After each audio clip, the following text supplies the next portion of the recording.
مدريد، كيف تفسر ما حدث في هذا اللقاء، مع أن الجميع بناء على مردود ليفربول في الفترة الأخيرة والآونة الأخيرة تشعر بأن ريال مدريد أقرب للانتصار من ليفربول؟ يعني كنتائج، لكن في الأخير ليفربول استفاق في التوقيت الحاسم، في التوقيت المهم. استطاع في الدوري أن يفوز على استون فيلا بهدفين. اليوم مباراة أنا أعتقد أنه مرجعية، لأن الفريق في حاجة الانتصار على مستوى الشامبيونز ليج، انتصار على مدريد.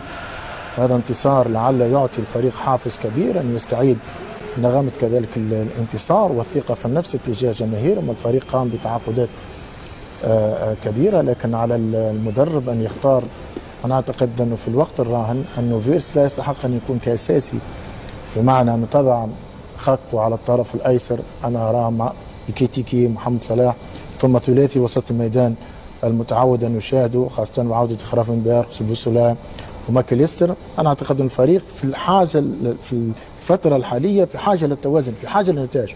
ثم سيأتي لاعب تنتدب لاعب لا يعمل بشكل جيد، تضع على الدكة تدريجيا، تختار الأوقات إلى غاية يلعب بواقعية أكثر. بواقعية أكثر. وليفربول هذا الانتصار سيكون له أثر كبير على الفريق، أنه انتهى من الفترة. اتفق مع الدكتور المباراة القادمة مع سيتي مباراة ستكون أكيد أنه حاسمة بالنسبة لكلا الفريقين، لكن في الأخير ليفربول تدريجيا يستعيد عافيته.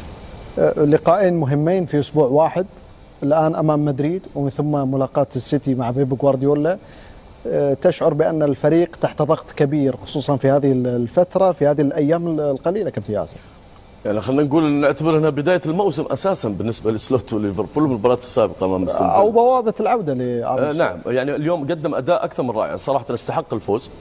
يعني الحده في الضغط لم نشاهدها في ليفربول في المباريات السابقه، شاهدناها اليوم على كافه مستوى الملعب، تحصل على فرص كثيره وعديده، يعني تعامل مع المباراه بشكل اكثر من رائع. كل فرد حتى في المنظومه كان مؤدي، يعني عمل على اكمل وجه سواء كان في التنظيم الدفاعي او حتى في التحولات الهجوميه والتغييرات الهجوميه.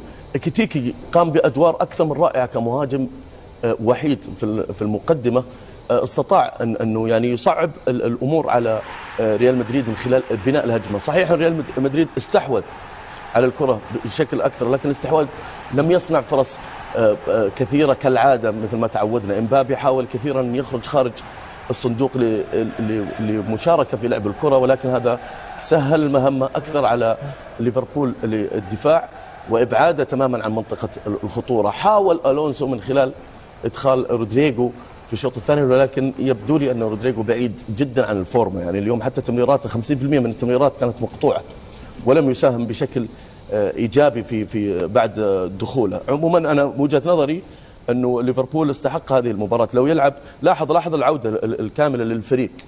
هل دافع بشكل مبالغ فيه برأي كارني سلوت في هذا اللقاء؟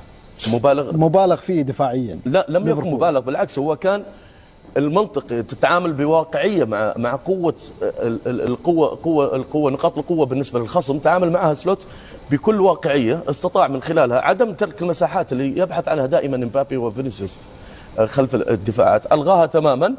فلم يجد أي حلول ريال مدريد مقابل هذا التنظيم. نعم.